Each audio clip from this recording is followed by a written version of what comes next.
ప్రజల్ని అడుగుతున్నాయి, మీరు ఇంకా ఇలాంటి వీడియోస్ చేసి ఇట్లాంటి సోషల్ మీడియాలో తీసుకొచ్చి చనిపోయిన వాళ్ళకి ఇంకా న్యాయం జరగలేదు, ఇంకా రగులుతుంది రాముని కష్ట. కుదిరితే మన చేతనైతే దీనికి ఇంకొక 10 మంది కన్నా మనం మేలు చేసిన వాళ్ళం అవ్వాలి తప్ప ఇంకొక 100 మంది చావులకి మనం కారణం కావద్దు. ఈరోజు ఏ రాజకీయ పార్టీలకి నేను చెప్పేది ఒకటే, ఇటు కాంగ్రెస్ కావచ్చు, అటు టీఆర్ఎస్ బీఆర్ఎస్ కావచ్చు, ఇటు మా బీజేపీ కావచ్చు, మేము ఎప్పుడూ కూడా అందరం కలిసి ఉండాలని అనుకుంటాం.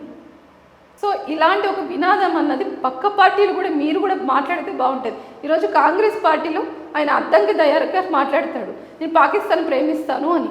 నేను ఎవడు అడిగిండు?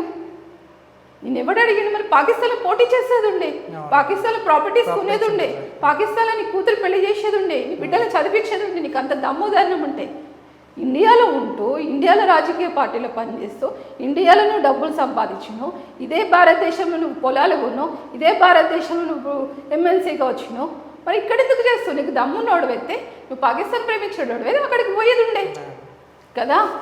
ఎందుకు ఇవ్వని రెచ్చగొట్టడానికి ఈరోజు ఒక పార్టీ కొంగు కాస్తుంది నాకు తెలియట్లేదు. అంటే దీని వెనకాల ఖచ్చితంగా ఈరోజు రాహుల్ గాంధీ కానీ వాళ్ళ రాజకీయంలో ఉన్నటువంటి ప్రతి ఒక్కళ్ళు కాంగ్రెస్, నేను అదే అడుగుతున్నా అండి. ఇప్పుడు అద్దంకి దగ్గర మాట్లాడాక ఎంతమంది మాట్లాడలేదు రాజకీయంగా? ఇప్పుడు ఎవరైనా మాట్లాడారా? బీఆర్ఎస్ మాట్లాడుతున్నారు, ఈరోజు కాంగ్రెస్ వాళ్ళు మాట్లాడుతున్నారు, సామాన్య ప్రజలు మాట్లాడారా? మీరందరూ అధికారంలో కొనసాగుతున్నారు.